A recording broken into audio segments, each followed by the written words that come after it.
I kept swinging the hammer because the threat taped to my mailbox wasn't law, it was theater, and I don't stop real repairs for a man who mistakes a letterhead for a badge. The morning was bright enough to make every nailhead shine, clear daylight washing the street in clean color, and I was out front in my worn black leather jacket, black gloves, dark denim jeans, heavy boots, and silver chain necklace, stepping off my motorcycle and walking straight to the stack of materials I'd staged neatly beside the garage. The kind of careful setup that tells anyone with common sense this isn't chaos, it's planned work. My project wasn't flashy, no mansion upgrade, no luxury nonsense, just a serious renovation that needed doing before the next storm season. Replacing a sagging beam over the garage opening, rebuilding the front landing that had started to flex, and correcting a drainage slope that had been pushing water toward my foundation for years. I'd already done the responsible steps that most people skip until they're forced. I pulled the permit packet from the city portal, printed the approved scope, scheduled inspections, and marked off a safe work zone so nothing spilled into the sidewalk, because the only thing worse than rot is liability. The Homeowner Association had been sniffing around ever since I started bringing materials in, and I could tell from the way men slowed their cars to stare that rumors were already spreading. But rumors don't hold beams, and they don't stop water, so I stayed focused. The first notice from the association came 3 days earlier, delivered like a friendly warning, claiming I needed architectural review for any exterior changes, which was funny because I wasn't changing the exterior style, I was preventing the exterior from falling apart. I ignored it and kept working in daylight, keeping things clean, keeping my receipts, and sending the required updates to the city inspector the way you're supposed to.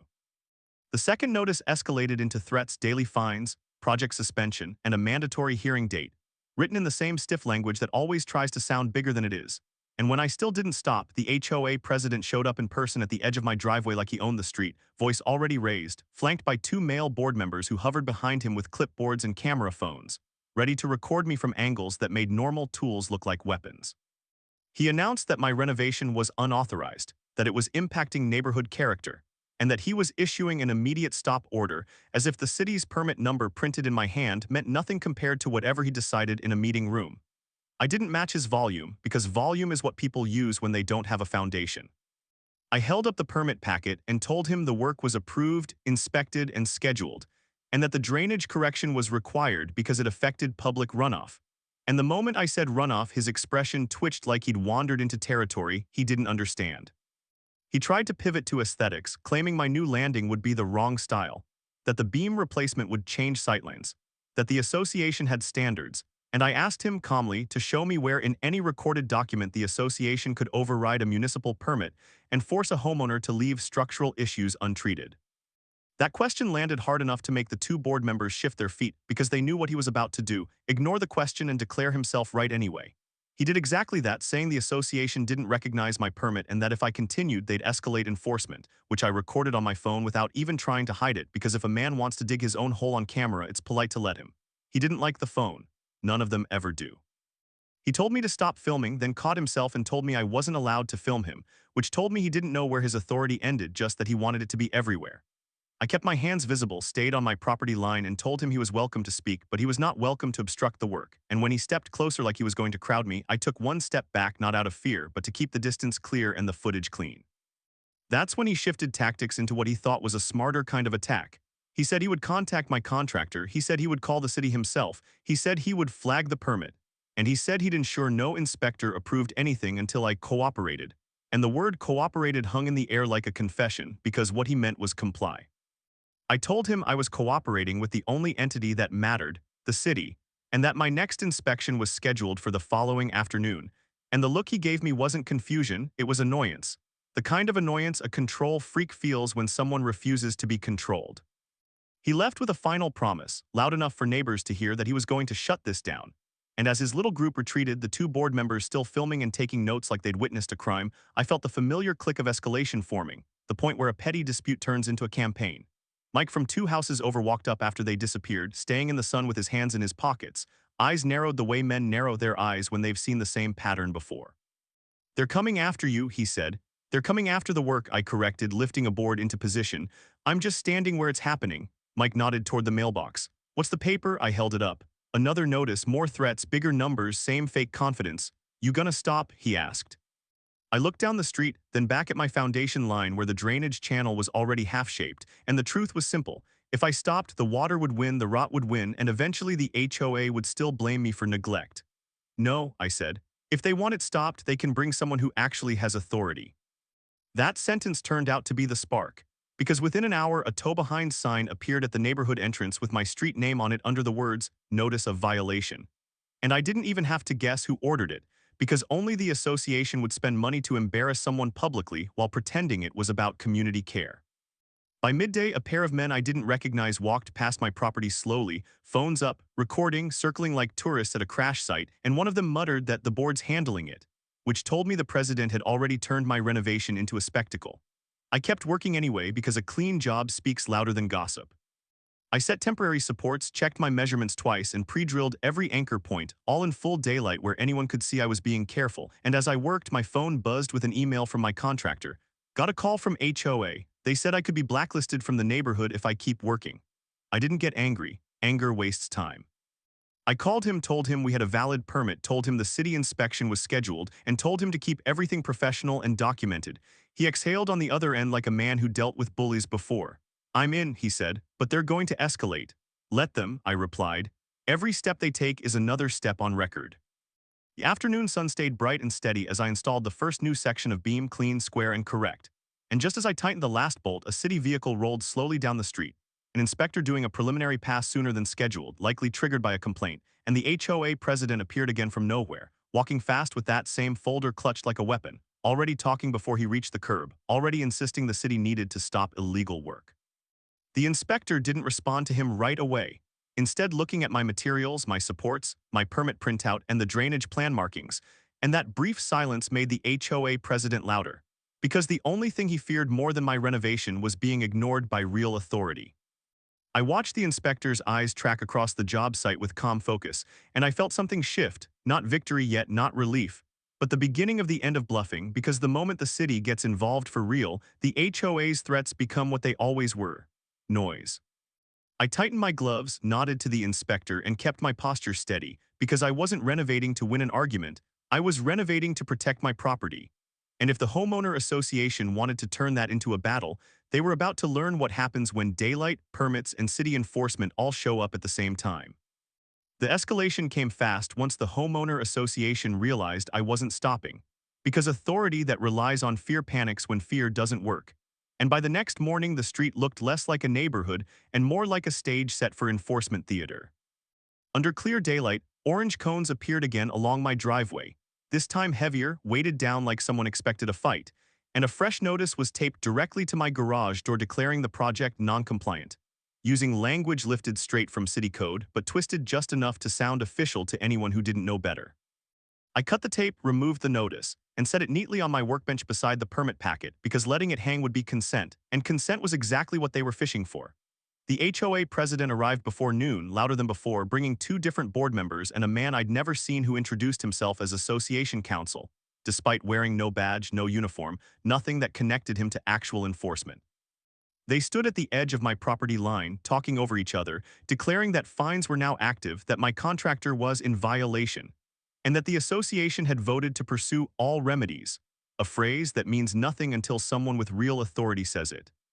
I kept recording openly, and when I asked them to identify the specific regulation granting them the power to halt permitted construction, the so-called council dodged the question by talking about community agreements, which told me everything I needed to know about how thin their position really was. The HOA president shifted tactics again, turning toward the street and raising his voice so neighbors could hear, framing the situation as me refusing to cooperate, implying danger, disruption, and disrespect, and I watched the narrative form in real time, the way bullies try to recruit an audience when they can't win one-on-one. A few men lingered nearby, pretending to check mail, pretending not to listen, but the tension was obvious, because nobody likes seeing a neighbor publicly targeted, even if they don't want to be the one standing next to him. The escalation crossed from annoyance into pressure when my contractor called mid-afternoon to say the HOA had contacted his office again, this time threatening to report him to the city for unlicensed work.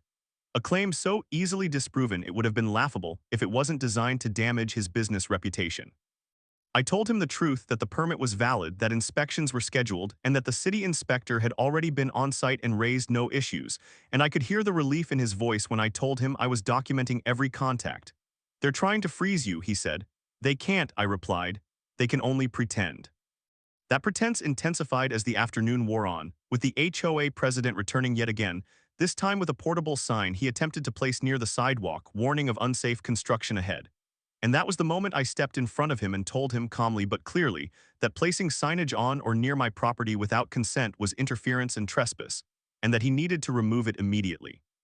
He puffed up, accusing me of obstruction, accusing me of being hostile, and accusing me of threatening him simply by standing where I was allowed to stand, all of it captured cleanly on video, all of it happening under full daylight with witnesses present.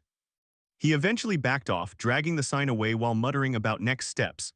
And those next steps arrived faster than expected, because before the sun dropped low enough to soften the shadows, a second city vehicle rolled onto the street, followed by a third, inspectors responding to multiple complaints filed within hours of each other, each alleging a different violation. I welcomed them all, walking each inspector through the site separately, showing them the same permits, the same plans, the same safety measures, and watching the same result play out over and over. No violations, no citations, no orders to stop. What did change, however, was the inspectors' tone when they realized how many complaints were coming from the same source, how many had already been closed, and how aggressively someone was pushing to override their determinations. One of them pulled me aside and said quietly, "This looks less like a construction issue and more like interference." And hearing that from someone who actually understood the system felt like the first crack in the HOA's armor. The association didn't back off. Instead, they escalated socially, sending out an all-neighborhood email that evening labeling my renovation an ongoing dispute and urging residents to remain vigilant, coded language designed to isolate me and legitimize their behavior without saying it outright. I read it standing in my driveway as the sky stayed stubbornly bright. And what struck me wasn't the accusation, it was the desperation, because organizations that know they're right don't need to rally spectators. The next morning brought the most aggressive move yet. A formal demand letter from the HOA's attorney threatening immediate legal action if I didn't halt all work and submit to association review, attaching inflated fine schedules and vague references to potential damages, all designed to scare rather than clarify. I read it slowly, under the same daylight that had witnessed every step so far, and instead of feeling intimidated, I felt something solidify because the moment they went legal without jurisdiction, they crossed a line that couldn't be uncrossed. I forwarded the letter to my own records, added it to the growing file of evidence, and then did the one thing they didn't expect. I kept working. I set the next section of beam, double-checked the drainage slope, and prepared the site for the scheduled inspection, all in plain view, all compliant, all documented. The HOA president showed up one last time that day, voice hoarse from repeating the same threats, telling me I was digging myself deeper. And I looked at him and said without anger or sarcasm, "You already did that for me." He didn't understand what I meant yet, but he would, because the escalation had reached a point where their behavior was no longer a side issue. It was the issue, and the more they tried to force me to stop renovating, the more clearly they were showing the city exactly why they needed to be shut down. The crisis arrived the moment the Homeowner Association realized escalation alone wasn't stopping me, because by then the threats had turned into volume, and volume without authority always breaks something, either the target or the person shouting. The daylight stayed harsh and revealing, no place to hide bad behavior, and yet the HOA doubled down anyway, flooding the system with complaints so fast that my phone buzzed nonstop with automated acknowledgments from city departments, each one triggered by a report alleging a different violation: unsafe structure, noise disturbance, environmental runoff, unapproved modification, even one claiming I was blocking emergency access. A claim so false it would have been laughable if it wasn't designed to trigger an immediate response. By mid-morning, the street saw more city vehicles than delivery trucks, inspectors arriving one after another, all male, all professional, all confused as to why they were there when the previous inspection had cleared the site less than 24 hours earlier. I walked each one through the same process under full daylight, showing permits, inspection schedules, engineering notes, and the clean, orderly site, and each time the result was the same: no citation, no stop order, no issue. But as the day wore on, the cumulative effect of constant scrutiny began to grind. Not because I had anything to hide, but because defending the truth repeatedly against manufactured accusations is exhausting by design. The HOA president didn't even pretend to stay away anymore. He lingered across the street with a small group of loyalists, narrating events loudly for anyone passing by, claiming the city was slow to act and that the association would protect the neighborhood if the government wouldn't. A statement so reckless it practically begged for consequences. Neighbors watched from porches and driveways, some visibly uncomfortable, others clearly realizing for the first time how far the association was willing to go, and standing there tightening bolts under the sun, leather jacket warm against my back, I felt the pressure peak not as fear but as a stark question. How long could this continue before something broke simply from the strain? The answer came in the form of certified mail delivered before noon, a thick packet stamped urgent, containing a filed lawsuit naming me as a defendant, alleging property damage, harassment, intentional noncompliance, and financial harm to the association, complete with a damages figure large enough to shock, clearly chosen for intimidation rather than accuracy. Holding that paperwork in my hands while the sun cast sharp shadows across the driveway, I understood the crisis had reached its most dangerous phase, because lawsuits aren't about being right, they're about forcing someone to spend time, money, and energy just to stand still. The HOA's strategy was clear now. If they couldn't stop the renovation physically, they would bury me procedurally, drown me in process until continuing simply wasn't worth it. The timing wasn't accidental either. The lawsuit was filed just as inspectors were clearing my site yet again, designed to create the illusion of legitimacy through volume and urgency. And the HOA president wasted no time spreading the news, telling anyone who would listen that I was being sued, letting the word do its work without context, because context is what collapses lies. The crisis deepened when my contractor called to say his insurer had received inquiries, vague but pointed, about ongoing litigation, proof that the HOA was now reaching beyond me, trying to apply pressure through anyone connected to the work. And as I listened, jaw tight, I realized this wasn't just about my renovation anymore. It was about whether an organization could weaponize bureaucracy to punish someone for not submitting. That afternoon, I sat on the rebuilt portion of the front landing, tools set aside, daylight still strong, and let the weight of it settle, the isolation, the constant scrutiny. The legal threat hanging overhead, not because I doubted my position, but because being right doesn't automatically make something easy. For the first time, the thought crossed my mind that stopping might actually be what they were counting on, that surrender would let them declare victory without ever having to justify their actions, and recognizing that made the choice clearer rather than harder. The real crisis wasn't the lawsuit or the inspections, it was the attempt to force a decision under pressure, to make me act out of exhaustion instead of principle. As if to confirm it, another notice arrived before the end of the day, this one announcing an emergency HOA hearing scheduled without regard to my availability, framed as a chance for me to present my case, a phrase that assumed they had the authority to judge it. I didn't attend because attending would legitimize the premise, and instead I spent the remaining daylight organizing my records, compiling timelines, cross-referencing complaint IDs, inspection closures, and communications, not defensively but deliberately, because the pattern was now undeniable, and patterns are what break abusive systems. The crisis sharpened into resolve as I looked at the growing file and realized the HOA's greatest mistake wasn't threatening me. It was overusing the very mechanisms designed to protect public safety, because misuse leaves trails and trails lead somewhere. Standing there as the sun finally dipped just enough to cool the air, bike resting nearby, I understood that continuing to react to each new attack would keep me trapped in their storm, and the only way through was to step outside it entirely.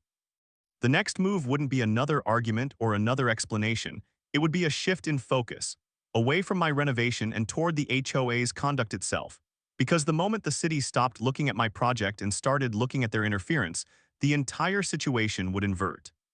That realization marked the true crisis point, the moment where the pressure peaked and clarity broke through it. Because once you see the real problem clearly, you stop defending yourself against it and start addressing it directly.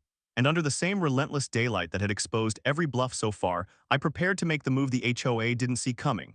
One that would take their manufactured authority and place it under the only scrutiny that actually matters. The turning point didn't come with another threat or another letter. It came the moment I stopped treating the Homeowner Association like an authority to respond to and started treating them like a subject to be reviewed. Because once that shift happened, everything they'd done snapped into focus as a pattern instead of a series of annoyances. Under clear, steady daylight, I laid everything out on my workbench like evidence at trial, not emotional, not dramatic, just precise. Every notice they'd taped, every cone they'd placed, every complaint number generated by the city, every inspection closed without citation, every email sent to my contractor, every recorded interaction where they claimed powers they didn't have. I didn't rush it because accuracy matters more than speed when you're about to flip the script, and by the time the sun was high enough to throw sharp shadows across the driveway, the story told itself in a way that couldn't be misunderstood. This wasn't a renovation problem. This was a sustained campaign of interference. I submitted a formal request to the city for a compliance and conduct review, not of my work, but of the repeated obstruction of permitted construction by a third party, citing municipal code sections that prohibit harassment through misuse of complaint systems and unauthorized attempts to halt permitted activity. The response came faster than anything else so far, a brief acknowledgement followed by a scheduled site review, and the tone was different, no longer reactive but investigative. When the city vehicles arrived later that day, they arrived together, coordinated, inspectors and supervisors stepping out with folders already in hand. And the first questions they asked weren't about beams or drainage, but about who had ordered the stop notices, who had placed cones, who had contacted contractors, and how often complaints had been filed. I handed them the compiled record and watched their expressions tighten as they flipped through page after page showing the same names. The same phrasing, the same lack of authority, all under full daylight where nothing could be hidden. The Homeowner Association representatives showed up late, as usual, trying to reclaim momentum with confident body language and rehearsed explanations about community protection. But the questions they faced this time were surgical, asking them to cite exact code sections, to explain why they believed HOA rules could override municipal permits, and to justify instructing residents and vendors to stop work without legal backing. The daylight did what it always does in moments like that. It exposed the difference between people who know what they're talking about and people who have been bluffing long enough to believe their own noise. As the officials walked the site, checked the repairs, reviewed the permit, and confirmed compliance yet again, the conversation narrowed until only one issue remained on the table: interference. One of the supervisors stated it plainly, explaining that my renovation was permitted, inspected, and allowed to continue, and that repeated attempts to obstruct it could constitute a violation on the part of whoever was doing the obstructing. There was no shouting, no drama, just a clear explanation of consequences delivered calmly, and that calm carried more weight than all the HOA's threats combined. A written directive followed before the end of the day, ordering the association to immediately cease interference, remove any signage or barriers they had placed, and route any future concerns through appropriate legal channels rather than direct action. And reading it under the same bright sky where this mess began felt like watching a door finally close. The HOA president tried to pivot, requesting meetings, proposing temporary pauses, suggesting compromises that would have required me to stop working. But the city shut those attempts down quickly, making it clear that permitted work was not subject to negotiation by an association without jurisdiction. Within 24 hours, the neighborhood changed tone completely. Cones disappeared, notices were taken down, the constant filming stopped, and the flow of complaints dried up so abruptly it was obvious they hadn't been organic to begin with. The lawsuit they'd filed lost momentum just as quickly because without the narrative of ongoing violations, it was reduced to little more than noise on paper. And their communications shifted from aggressive to cautious, deadlines extended, accusations softened, as if they were suddenly aware every move was being watched. Neighbors noticed too, stopping by more openly, some admitting quietly that they'd been warned not to get involved. Others saying they'd never seen the association pushed back on before. And standing there on the rebuilt landing, tools set aside for the moment, I felt the pressure that had been building for weeks finally release, not in triumph but in balance. The turning point wasn't that I'd won an argument, it was that the argument had been removed from the HOA's invented arena and placed where it belonged, under city oversight that didn't care about egos or aesthetics, only permits and conduct. As the sun dipped just enough to soften the light, I looked at the work in progress and understood that the hardest part was over. Because once interference is named for what it is and documented by real authority, it stops being a tactic and starts being a liability. And from that point forward, every step the HOA took would only tighten the consequences around them. The resolution arrived quietly, the way real authority always does without threats or theatrics. Because once the city stepped in and put everything on record, the Homeowner Association's campaign collapsed under its own weight, and there was nothing left for them to hide behind. Within days of the city's written directive ordering them to cease interference, every trace of their manufactured control vanished from the neighborhood as if someone had flipped a switch. The warning signs disappeared, the cones were gone, the cameras stopped showing up in driveways, and the president who once seemed to materialize whenever I picked up a tool was suddenly nowhere to be found. The emergency hearings were canceled without explanation, the fines they'd announced with such confidence were quietly rescinded, and the all-caps emails stopped completely, replaced by carefully worded notices full of phrases like procedural clarification and revised understanding, language meant to soften a retreat without admitting it was one. The city followed through exactly the way it always does when it wants an outcome to stick, issuing a final compliance determination confirming that my renovation was fully permitted, code compliant, and protected from obstruction, and explicitly warning the association that any further attempts to interfere could result in enforcement action against them for misuse of authority and harassment. That single document did more damage to their power than any argument ever could, because it didn't just end the dispute, it defined it, making it clear to everyone watching that the association had crossed a line and paid for it. The lawsuit they'd filed during the peak of the crisis didn't survive long after that.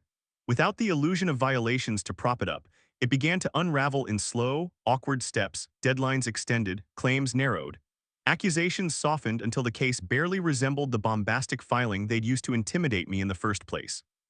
A few weeks later, under the same clear daylight that had framed the entire conflict, a notice of voluntary dismissal arrived, filed quietly, ending the case without a hearing, without a settlement, and without the outcome they'd been counting on. They didn't apologize, and they didn't have to because the consequences were already visible everywhere.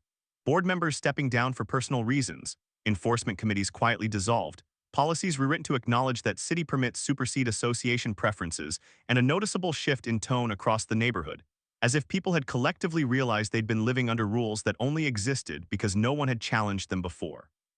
Neighbors who had kept their distance during the worst of it started stopping by again, men admitting in low voices that they'd been pressured or threatened in the past, that they'd been told to fall in line or face the same kind of scrutiny, and that watching someone refuse to stop had forced the association to finally overreach in a way that couldn't be ignored.